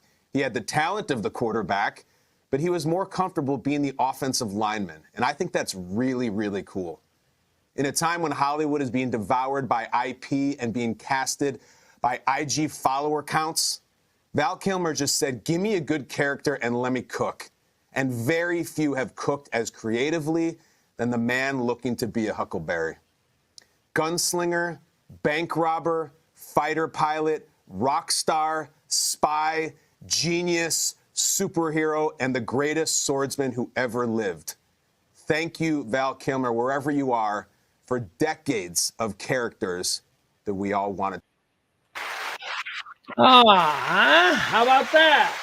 Totally agree with everything he said. That was great. Kyle Brandt. You sweet son of a bitch. That was great. All right. So now, in tribute to one of the greats of our lifetime, culturally speaking, what do you say we get into a little bit of a Val Kilmer draft? You need to open up, or do you got off the top of your head? You probably know. We do this draft the way the NFL conducts their yearly draft. We treat the films of Val Kilmer, his filmography, we treat it as if it's a class entering the NFL, college kids. The first one is the best overall. It is the top pick. We do it 5. We'll go back and forth between me and Aaron. Now, because this is a death draft, we can have the same ones. Like if I pick someone at 1 and he can pick it at 3. But let's go through the Val Kilmer draft.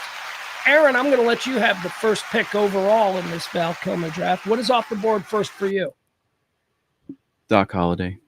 You're going with Tombstone. I am. Tombstone is the first pick. All right, my first pick in the Val Kilmer film draft. Now, I do this a little different. These are always Because who's to say this movie is better than that movie? It's art. It's something. I'm not doing it by the movie. I'm doing it by how I was affected. Yeah, I'm going by my favorite of the movies. My number one pick is a film called Wonderland, where Val Kilmer played porn film icon John Holmes. And it was the movie about how John Holmes was involved in the Wonderland murders and how that affected him and all that. Anyway, it's so good. It is a great dramatic role. Not one that a lot of people saw, but it's an amazing film. Wonderland. Val Kilmer plays John Holmes is my number one. Your number one was Tombstone. What's your number two, Aaron? Real Genius. Oh, so isn't that weird? Because, man, Real Genius and Top Secret, right? Weren't those the two? Like the first two. First two. We're talking before Top Gun, before Val Kilmer broke out in Willow. It was looking like Val Kilmer was going to be a comedic actor. Yeah. He had that big, giant, toothy smile that just was like great for comedic moments and for ice breaking and all that kind of stuff. And no, you calling Real Genius your number two favorite movie. And it's right there at one. Like that was tough. Really? Yeah. Okay. I think that his Doc Holliday character wins because it's like the most quoted character. All right. My number two is Heat. Number one was Wonderland in my Val Kilmer draft. Number two is Heat. I love that movie. And it dawned on me this morning when I was making this list that I haven't seen Heat in like 20 years. So me and my boy will be watching Heat, a great bank robbing movie. Turn it up loud. That first 20 minutes is insanity. It's a great film, Heat. And again, you forget you haven't seen a movie that good in a bunch of years. It's time to revisit. Go ahead. What was your number three? 3's going to be Top Secret. Top Secret. All right, more comedy. He's going deep in the Val Kilmer comedy. The guy is very, very, what do we call that? He's got all five tools. Let's call it that. My number three, Tombstone. My number three is your number one. Tombstone, Doc Holliday. He'll be your Huckleberry. It was said that he made Val Kilmer 0 friends on that set because Val Kilmer showed up as Doc Holliday and then never broke character. Not once. Anybody, whether he was, taking a phone call from a studio executive or he was sitting there having lunch in the craft services area, he never broke it. And it drove his fellow actors insane. They didn't like it. Could you imagine trying to ask a question and he answers in that manner? I mean, yeah.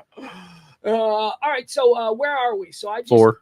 4. So did you give your fourth? No, my fourth would be Iceman. Iceman, Top Gun. Pivotal in my life. Pivotal. Top Gun was pivotal in my life. Really did affect you. I did get the haircut. It was glorious. Your whole kind of vibe. You carry yourself very Iceman-y. Yeah, a little bit. It's not really. It's funny. I'll give you that. All right. My number 4 is going to be Real Genius, the comedy. I wanted to jump into the guy living in the closet in Real Genius. Uncle Rico. Is that Uncle Rico? Yeah. Really? Yes. I did not know that, but I will see your Uncle Rico's first role with Uncle Rico's latest role. I had no idea. Uncle Rico is in White Lotus this season. He's one of the stars of him and Walton Goggins are like Uncle Rico getting work. He is a strange looking dude in that Real Genius movie. I'm picturing it now strange. with the hair. Yeah, and the robe. Right. Yeah. It is. Yeah. And actually, I'm picturing it now because the guy in Real Genius looks like the old guy in White Lotus. The one that doesn't look like the actor is Uncle Rico. Yeah. It's why this guy's probably been in everything, but his role that we know him most from, we don't recognize him. Okay, anyway. 5. Real Genius is the story of college kids who are brilliant. And it's kind of about how just because these are the smart kids doesn't mean that they can't party and get into trouble. It's the MIT. Is that what it is? That they were playing off of an Like, MIT type yeah. kind of situation. And Val Kilmer plays the senior, isn't he like a 7th year senior? Yeah, he didn't want to graduate because he was having too good a time. Right. But he's a genius and he could go off into the world and probably build rocket ships or something, but he's going to stay in college. And there's a new kid that comes in and he's a freshman. And anyway, Uncle Rico is a dude who's like 40 and has been living in a closet secretly since the 1960s. It's funny. Real Genius is a very funny movie. I still watch it. I thought I really did. That's the first time. I think that's the first time I saw Val Kilmer, and I assumed he would be a comedic actor. Real Genius is number 4. What's your number 5? Number 5 in the Val Kilmer draft on this the day he passed. Okay. It's tough. Did I already say Heat? I don't think you said Heat. Heat and Doors, man. Heat and the Yeah. boom, boom, boom, boom, boom, boom, boom, boom, boom, boom, boom. I'll probably go Doors. Doors makes the list. Aaron has Doors I mean, people that knew at number 5. the Doors in real life said that that was the most accurate. Well, yes. Do you believe it? Yes and no. And what I say is Robbie Krieger, the guitar player for the Doors, after seeing Val Kilmer's performance of The End, which is a song that Jim Morrison never got to do on stage. Right. He never performed live. Robbie Krieger said, I have now seen Jim Morrison perform The End live. So that is quite a ringing endorsement. Ray Manzarek, the keyboard player, liked the movie, but said that he thought that the characterization of Jim was a little bit off. It wasn't. Jim wasn't exactly. He sounds like he didn't get paid enough. Look, I can see that because in The Doors, Val Kilmer's portrayal of Jim Morrison is he's a pretty insufferable guy. Yeah. He's just all inside. So I think Manzarek was trying to be maybe a little protective of his friend's legacy, that he wasn't that much of a buzzkill. I get it. Much of a, but whatever. Nobody had a real problem with it, and everybody ultimately said that was a great movie. And it's my number 5. Number 5 is The Doors in the Val Kilmer draft. Number 1 for me was Wonderland. Number 1 for him was Real Genius. Number 1 for me was Heat. Number 2 for him was Tombstone. Well, Tombstone and Real Genius are 1 and 2. I can't. We'll call it. It doesn't matter. Doesn't matter. Number 3 for me was Tombstone. Number 4 for him was Top Secret. Top Secret. Number 4 for me was Real Genius. Number 4 for you was, you don't remember? Top Gun. Top Gun. Number 5 for me was The Doors. Number 5 for you was The Doors. Okay, now we got some camp invites, man, because this dude made a lot of movie over the years. A lot. Some free agent camp invites. We're bringing in Batman Forever, which I think is an incredibly cool, understated Batman performance. I mean, Willow could be your greatest kicker of all time. Let's bring him in as place kicker. Willow is also getting a camp invite. Top Secret for me is getting a camp invite. Top Gun for me is, of course, getting a camp invite. Well, what about The Saint? Did not get a camp invite. I did not see The Saint. Simon Templar. But I didn't see the movie. Is it good? I mean, it's a remake of the original. Right, yeah, I'm familiar with the original. I watched it because Val was in it. That's the only reason. Okay. The Ghost in the Darkness is a movie I wanted to talk about. Oh. It almost made my list. The Ghost in the Darkness was Val Kilmer and Michael Douglas, and it was the true story of the Lions of Samba or something. Anyway, these lions are on display at the Chicago. Chicago. And we went and visited them. We were up there. Yeah. Remember that weekend? Oof. So Oof, that my was a weekend. My whole life growing up for field trips, one of the cool things was seeing the lions, and we heard the whole story. And then they made this movie, Ghost in the Darkness, and I really enjoyed it. For those that haven't been to the museum in Chicago, Field Museum, it's amazing. Number 1 and 2. You're going to be disappointed because the lions in the movie are like the glorious African lion. And then you see the real ones are all scaby and malnourished because they ate people. Beat up. Yeah. They're like skanky hobo lions. They're not like glorious like Lion King. Yeah. They're kind of like, oh, does that dude have a chunk taken out of his side? I still watch that movie. Is that is his tail infected? It was bad. That kind of thing. Anyway, the story of these lions was there was a. I could kick the doors out for that movie. For what? What do you mean? I could kick the doors out of my list for a Ghost in the Darkness. Oh, cool. I'm not afraid, so definitely invited. So anyway, the premise of the movie is it's a true story about British colonial times. They were trying to sort of civilize this part of Africa, but there was a whole bunch of lions that were They're building a railroad. They were building a railroad, and the lions were like man-eating all the workers. And so they sent Michael Douglas and Val Kilmer there, and they were Michael Douglas character Remington of Remington Arms. There you go, to kind of kill these things. All right, hold on. We got to take a break for a second here. Hold on. I locked up. My Zoom box is locked up. Hold on. We got to take a quick break. We'll be right back. Sorry, folks. We got more. Oh, I'm going to tell you about another Val Kilmer movie that you don't know, but you should probably see tonight, and you'll probably really enjoy it.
All right, we're back. Sorry about that. That was we had a problem with the Zoom box that locked up on us. So. Your IT capabilities have really taken me aback as a person who's known you a long time. What do you mean? Like, because I can do the things through muscle memory? I have no idea what it is that I'm doing. I'm hitting buttons in an order that I know. Yeah, but the Pugs I knew for so many years. Wouldn't even try that. Wouldn't even try. It is truly an interesting advancement. Thing. All right, one last thing that I want to tell you about a Val Kilmer movie.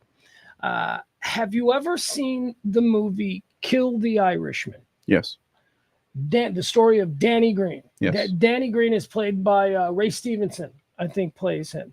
Val Kilmer is the narrator, and he plays the lead Cleveland detective. Danny Green was in the 1970s and 80s, he was a very famous, especially in the Great Lakes region. He was a troublemaker. He was a union boss. He ran the Teamsters Union out of Cleveland, I want to say. He was also involved with Jimmy Hoffa and all of that. But Danny Green basically fought the mob all by himself, refused to, bow down and give them the money from his workers union and all of that. It's an incredible Val Kilmer film. He plays a detective with the Cleveland Police Department who is investigating this seemingly endless string of attempted hits on Danny Green that he keeps surviving. And it's a true story. It's called Kill the Irishman. They couldn't kill him. They have car bombs, drive-by shootings, poisoning his food. Kill the Irishman. Ray Stevenson stars. Val Kilmer is the narrator, and he plays the lead detective. It's really good. And if you're looking for something that you haven't seen maybe from Val Kilmer, this is a little bit of an under-the-radar film. Came out about 10 years ago, maybe even more than that. Kill the Irishman. All right, final thoughts on Val Kilmer on the day of his passing. I'm definitely sad about it. And I will probably go home tonight and watch a couple of Val movies. It's a bummer. Yeah. My wife's quite a bit younger than me, and she woke up. She goes, "Did you hear?" And I'm like, "Yeah." I didn't sleep last night. I had some sort of stomach thing, and my phone popped up, and I'm like, no way. How about that humble brag? My wife's quite a bit younger than me. Look at that. We're just sliding that in. We're all very impressed. All right. Hey, are you over the Luka Doncic thing yet? I know that you're a Mavericks fan. We've got a guy who is kind of becoming a bit of a celebrity locally, and I just need to put an end to this right now. I call him the Fire Nico douche. He is a guy. The season ticket holder guy? Yeah. Well, here, we're going to show the Fire Nico douche. This is from TMZ. He is, well, let's just play it out. I'll show it to you. You'll make your own judgment. He was the guy at the game on Monday night who Nico Harrison, the general manager of the Dallas Mavericks, walked by him and he's like, fire Nico, like right in his face and all that kind of stuff. He is saying now that after that happened, that went viral. I don't know why it's going viral. That can the guy go anywhere without people saying that? I mean, No. Why is this special that this one guy did it? Well, now he's on TMZ saying that after he said that, people took his phone and smashed it. And now he wants to sue. So let's see what this guy's getting into. Fire Nico guy. He's apparently getting a little bit of heat here in the Metroplex. Let's see what he's about. He just looks like a troublemaker. Just get over it, man. Just look, I know it sucks. Either be a Mavericks fan or don't be a Mavericks fan. It's horrible. Right? I mean, but what can you do? What can you do? It's a done deal. It's a done deal. It's over with. All right. So you want to put pressure on what's his name? Timmy. Is it Tim? What's this guy? Dumont. You want to put pressure on Patrick Dumont. Oh, here. Well, let's see what this dude has to say. There you go. All right. This is Mavericks guy. Monday night. Here he is on TMZ. Let's watch his story. See what's going on. I was not treated fairly. I was not treated in a professional manner. I was certainly not treated in a courteous manner. Well, Duct tape, fire Nico hat. There are so many people now with zero self-awareness. He was not treated professionally as he hung over the railing screaming, right. Fire Nico in another man's face. This guy, people just want, he gets to be on TMZ. That'll be the greatest thing of his life. Look, I just want everything to be courteous. Yeah. I said it really nicely. By some people, I mean, I was not treated fairly. I was not treated in a professional manner. I was certainly not treated in a courteous manner. By some people, I mean, Jason, the head of security there, I think he understands where I'm coming from, and he told me that multiple times. He treated me with respect all night, but he was one of the few. So I think that they think that. So he wants to be treated with respect while he's being disrespectful to somebody else. This is the crux of our myopic society, where everybody, it's just whatever they can touch within arm's length is important. This logic makes sense to him, though. He's being very serious, very deliberate, very thoughtful in his take on this. It took him at least 2 minutes to write that on that duct tape to put on his hat before this interview. Look, I'm tired of that. I'm tired of the lack of professionalism. Fired Nico. My behavior justifies them breaking NBA code of conduct rules, bullying, threatening, intimidating. That somehow my behavior now justifies them being able to do that and get away with it. And this is not the first time. The same thing happened with the altercation with Mark Cuban when I got kicked out. It's the same guy? Oh, wait a second. I didn't know it was the same guy. I thought it was a different guy. This is the guy who jawed with Cuban a month ago, got himself a nice little bump, I'm sure, in his social media followers, and now he's back? This guy is an egomaniac. Same type of aggressive, bullying, threatening behavior, and it's not okay. They should not be allowed to treat fans like that, even if those fans are doing stuff they don't agree with. Even if they don't like what the fans are doing, they should not be able to treat fans like that.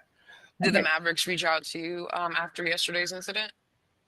Or they no? did not. No, I haven't heard from anybody from the Dallas Mavericks at all. He's looking for something. He's looking for a little something. Maybe a sweep for a couple of games. I don't know. He's looking for something. Take this guy over to an EPL plan game. on at least filing a police report. I don't know how much good that is going to do. Against but the security or the gentleman that, or not gentleman, the guy that threw your phone, or police report on what? Exactly. All of the above. Don't we live in the video or it didn't happen era of law? Yes. Like if there's got to be video. Somebody But was filming him. You're telling me that the American Airlines Center doesn't have security video on Surely. all the concourses and all that? Everywhere. If we really need to find out if some security guy from the Dallas Mavericks took his phone and chucked it and then bullied him, I'm sure we can. All of the above, because the Dallas Mavericks employee had a conversation with this guy before the phone incident. They clearly were in cahoots, and a security camera will show them having a conversation. Okay. And I bet you this guy's I bet you that you could even see. I don't think this guy was even going to be at the game. All right. So look, he seems pretty comfortable that saying what I just said, that there's probably going to be security cam footage of this going down. So if this did go down after the incident where he's like, fire Nico, and because I'll show you that video too. We got that video. Nothing happens there. No, he's not shouted down. He's just Nico walks by and that's over. So we don't get to see what comes now. Him saying that after that, they took my phone and they broke it. So he's saying that there is video of that. He seems pretty confident. If there is video of that, if they did do that, you can't do that. That's some bullshit. It sounds like it's a third party, like another fan, but he's claiming that they brought this fan in specifically for him to throw his phone on the ground. Oh, very smart. Very yeah, smart. because security can't do it, but they call another season ticket holder and go, hey, go take care of this douchebag. That's like when you need a girl beat up and you like ask your girlfriend, hey, go beat her up for me. Yeah, because you like can't. One of those kind of things. I like that. All right, I think that he got contacted either a plant by the guy that he's friends with or by other people from the Dallas Mavericks. They purposely sat him behind me after I got into it with the guy that works for the Mavericks. Okay, so that didn't happen. That's delusional. There's way too many. Like they're like well, maybe they are specifically targeting him because he was involved in the Mark Cuban thing. So maybe they are watching him. But that's delusional. I think this is just another fan who thinks you're an asshole. The way I would, if I was sitting there, I'd be like, dude, shut up and sit down. Relax. He seems very self-important. He really does. He's sort of embodying the rage of all Maverick Nation, and he's taking that upon himself. Because it seems like a person. And so replay. Seems like a person in this kind of angry position you got two options. Either don't go, just think about it and go, hey, I don't like what they did, so I'm not going to go, or pony up and buy the damn team and do whatever you want. This is a waste of time. Can't do anything. So he's going to show up just to be on TMZ. The conspiracy also, there and just the way that he's also a ginger. Gingers are typically miserable people, and if given an opportunity to sort of be a victim, gingers will always rise to that occasion. That's true. I know this because I'm also a redhead. I can speak this way. Are you still? I am. Yeah. You want to see my balls?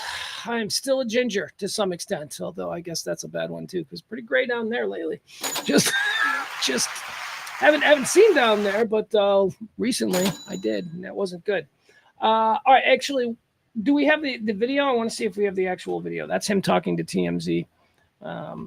Where's idiot? Oh, here you go. Yeah, I knew we had the idiot video. All right, so this is what he did, and this is why he's upset because people were rude to him after he did this.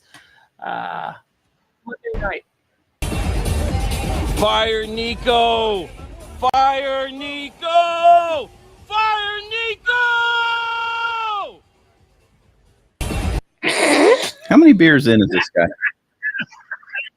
I don't think he needs beer. I think he's just an idiot. He's just an asshole. He know that he got like 1,000, 2,000 new followers after the Mark Cuban thing, and now he's like, all right, what else can I do? I can't blame him. That's the age we're in. Everybody's trying to, strike while the iron's hot. 15 minutes. Your 15 minutes, as Andy Warhol told us back in the 1960s, that we all supposedly get can now be commoditized. Monetized? Commodified. I don't even think that's a word. It's not a word. I don't think it is either. You can make money off it. There you go. That's what I'm trying to say. All right. What else do we have here? Isn't this interesting? So, did you like the Freddie Mercury movie? Yes. Yeah, I thought that was pretty good. Did you see the Elton John movie? Yes. What did you think? Nah. Rocket Man. It was awful. It was stupid. They had told me it was a musical. They had told me that like all of the dialogue would be sung. I'm like, no. And I know it wasn't all musical, but there was just enough of it to make me go, nope. Hated it. Would love to see a real in-depth bio of Elton John, but Rocket Man wasn't it. No. Nope. How about Complete Unknown, the Dylan movie? Nope. Really? You didn't see that? No. I think you'd like that. I thought that was hate good. Dylan. I hate Dylan. I am not a big Dylan fan, but after seeing that movie, but I also admit I wasn't exposed to it. Like it wasn't something that I was. Me and my boy have kind of gotten into a little bit of Dylan stuff now. Blonde on Blonde is an incredibly cool album, and I mean it's just. I've come around. Oh, my dad was into Dylan, so I know the work, but It's I a also good movie, though. I went to the ones I like and stayed away from the ones I didn't like, and that was one of them. It was a good movie. A Complete Unknown was well done, and if you are a Dylan fan, you're happy with that. Well, I understand the kid that played him was exceptional. Oh, Chalamet? Chalamet. Oh, Chalamet was great. Me and my boy, we are awaiting, I think it's going to be fall of next year, Oscar time release, for the Bruce Springsteen movie, which is being made right now, starring Jeremy Allen White, which I am so excited. You know, Jeremy Allen from The Bear. Yes. From All the Women Think He's Hot. You know my hot take on the boss. It doesn't matter. You're a loser. No, that's going to be a really good movie because it takes place in a very specific period. Who's of the time. director? Yeah, somebody big. Okay. Somebody big. Because that's what it takes. Yeah. Anyway, point is this. I love the music bio. And I've often wondered, there are stories out there that have never received the perfect Hollywood treatment. And can I just ask you, have you ever seen a Beatles biopic? No. I mean, I've seen a dozen made-for-TV stupid little things over the year, the origin of the Beatles, but nothing that was a big Hollywood movie the way like the Queen movie was a big Hollywood movie. But is it because they did movies? No, I think it's because there have been so many tellings of the story in other ways, cartoons and books and documentary, but there's never really been where we're going to cast 4 fucking movie stars and we're going to make them play the Beatles and we're going to see how this goes. I think we're almost to the age where we might see a Our Time movie about grunge. Probably. I mean, I think we're going to see a Kurt Cobain movie without a doubt. I think that's probably coming depending on how this Springsteen movie does and how this Beatles movie does. You think it'll be just Kurt? You think there's enough there? It's such a short window. Yeah. Oh. I'd like to see that whole. It's all those guys. We just spent a half hour talking about the Doors and Val Kilmer, and you don't think they were a flash. Kurt? They were a flash. Nirvana was much bigger than the Doors as far as album sales and all that. And you still have Dave Grohl. Yeah.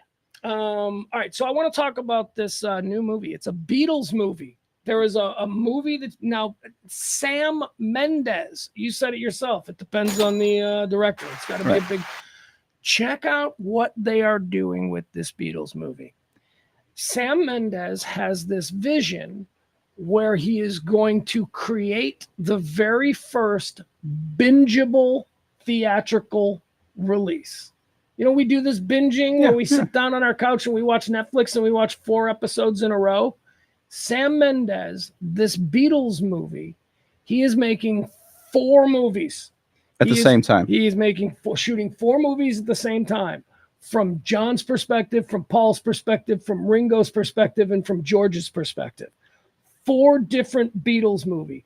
He is releasing them all on the same day in the same theater, so you can spend an entire weekend in a theater binging these. They're trying to do all kinds of crazy things to get people back into theaters. So they're thinking, if they go on Friday night and maybe they watch George and Paul, will they come back Saturday to see Ringo and then maybe Sunday to see George? If they're well done, that will be exceptional.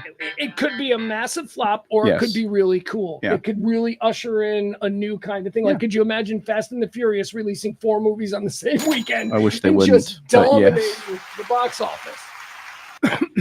Hold on, Mr. Popular. We're going to talk more about this Beatles movie. Look at the size of the text on that screen. I can read that from here. All right, good. All right, so here's the deal. Beatles biopic reveals cast. 2028 release for all 4 Sam Mendes movies.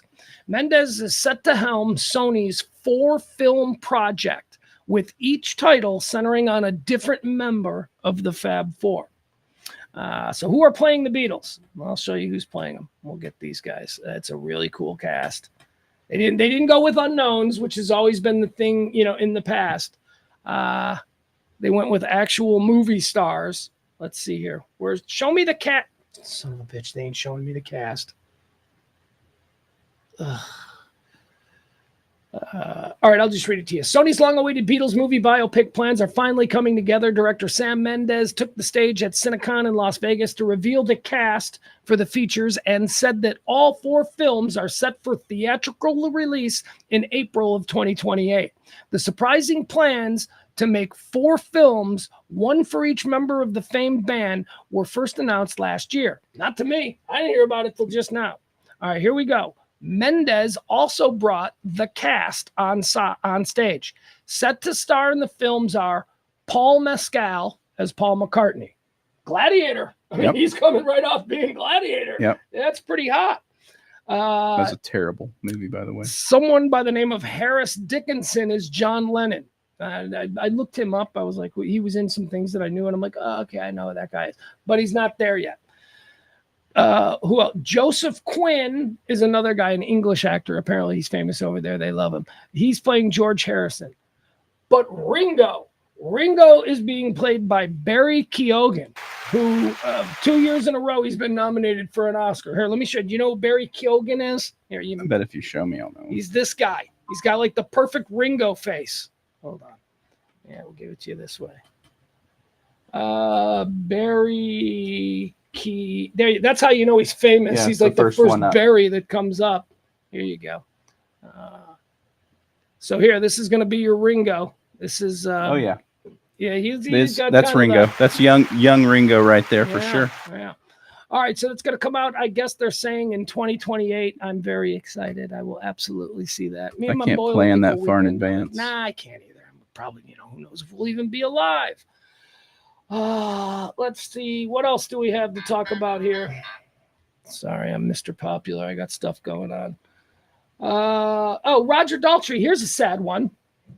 Roger Daltrey admitted he's deaf and blind. Deaf and blind. Sad face. Just like Tommy, my kid and I. I mean, deaf. I understand. The loudest rock and roll band in history. You know that makes sense. But going blind is that just old age? Has he got some cataracts? Did we lose the eagle again? I lost the eagle. It was an hour. We have to deal with that. Now we'll get in there. Seems like 15 minutes were so good. There we go. Oh, hold on. There we go. So Roger Daltrey at every year the Who plays a series of concerts at Royal Albert Hall. They do it to raise money for some British charity. They've been doing it for years and years. Sunday night, Roger Daltrey gets up there, Royal Albert Hall, and tells the audience that he may not perform ever again because not only is he deaf, which is understandable, standing in front of Keith Moon for all those years, but he's also now going blind, which, I would have thought would have been a great opportunity to go into, Pinball Wizard, right?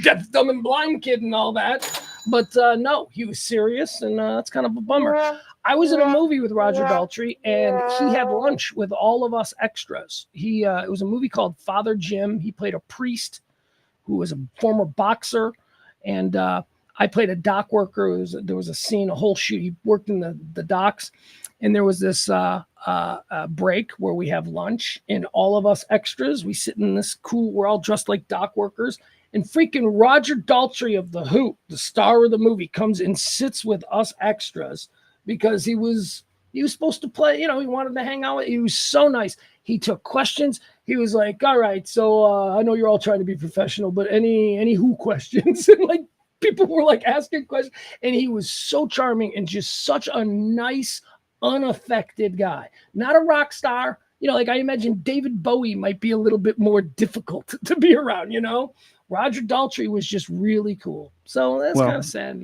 Just like your Dax Shepard, he has an exceptional car collection, and he's a car nut. Daltrey? Yes. Yeah, well. And, he won't be able to drive them now, so I guess that'll go up to Bonham's auction. But good for him. He's in his 80s, though, right? Yeah, he's 84, I think is what they said he was. That's a good run. especially as the front man of The Who. Roger Daltrey. But still sad. That's too bad. All right, I got nothing else. What do you say we wrap this up? Let's do it. Is it just me or is it getting hot in here? It's these lights. They're like the sun. It is. The lights in here are terrible. All right, one more time. I still got to be right back up. I shouldn't. Jeez. I'd like to thank Aaron joined us today. Aaron joined us.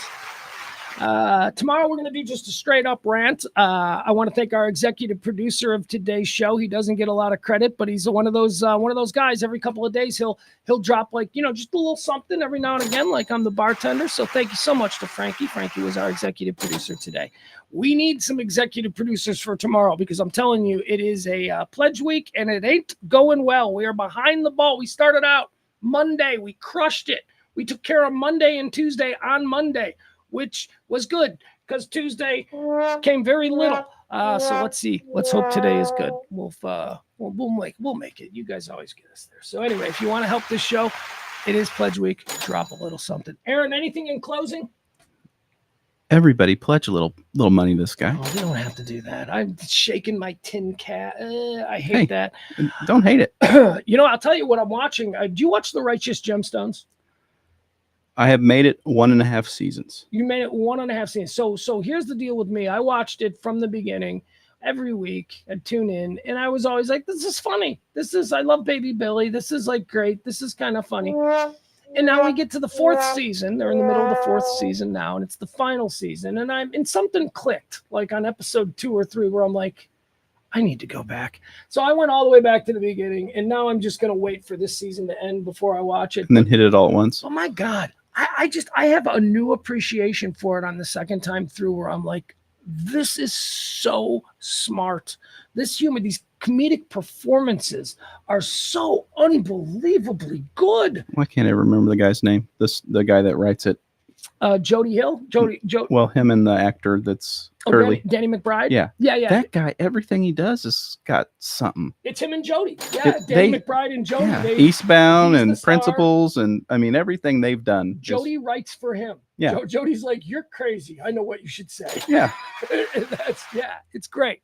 But even like the characters in this show that we don't really, if you're familiar with The Righteous Gemstones, it's a story of an evangelical powerhouse family who has a television network and all that kind of stuff.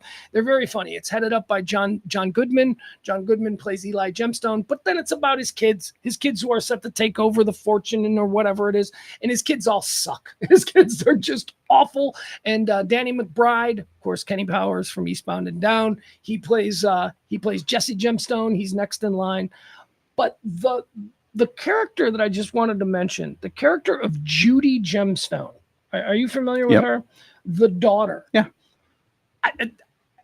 On the second time through, the first time watching, I found her really irritating as a character. And I'm like, I don't know if I like this. And it seems out of rhythm with the comedic beats. The other people, she seems very out of time comedically. Man, I'm telling you, my second time through, she is throwing down one of the most incredible comedic performances that I've ever seen an actress do. I don't know this girl's name. Judy Gemstone is the character that she plays. She is brilliant. Apparently, she's been in other things. Yeah, I recognize her, but I wouldn't know her name. I don't know. What about the Modern Family kid? Adam Devine? Do you like him? He's very good too, but the character of Kelvin, I don't. He's sad and weak, and it's an unlikable character. Yeah. Like I don't like that guy, right? Yeah. Whereas Judy is a broken character. I understand why. She's obviously partially retarded.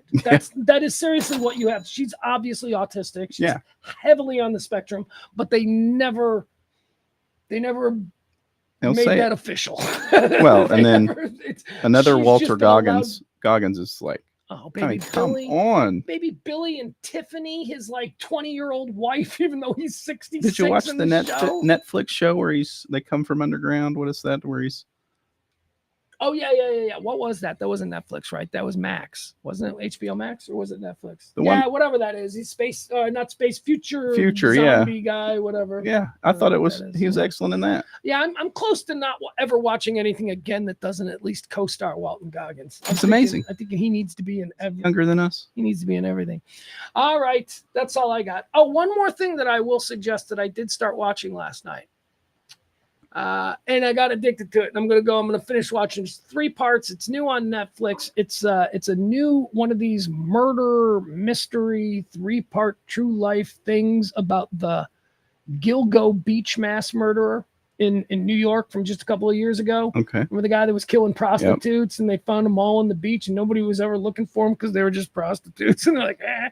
And then it turned out there's like a whole bunch of them. And they're like, there's a show? Yeah, it's brand new. Debuted on Netflix last night. It's called, here, I'll pull it up for you. I think it's called The Gilgo Beach. It's really, really interesting.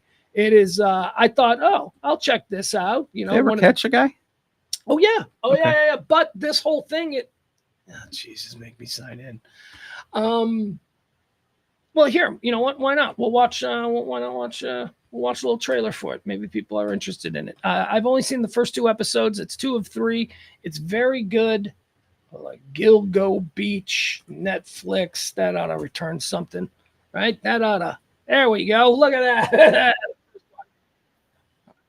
Hold on. So here's the trailer. It's really good. And they introduce some things that I didn't know about this case that makes me think, we need to hear more. Here it is, new on Netflix. It's called Gone Girls, the Long Island serial killer.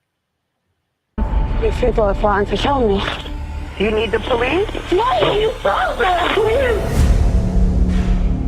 Shannon Gilbert disappeared in May 2010. I will continue to fight until I bring my girl home. Months after Shannon disappeared, police were searching the side of Ocean Parkway, and they learned that this was a bigger case than they imagined. Police on Long Island are searching for a serial killer. We had somebody who's targeting sex workers. Basically with impunity, right under everyone's nose.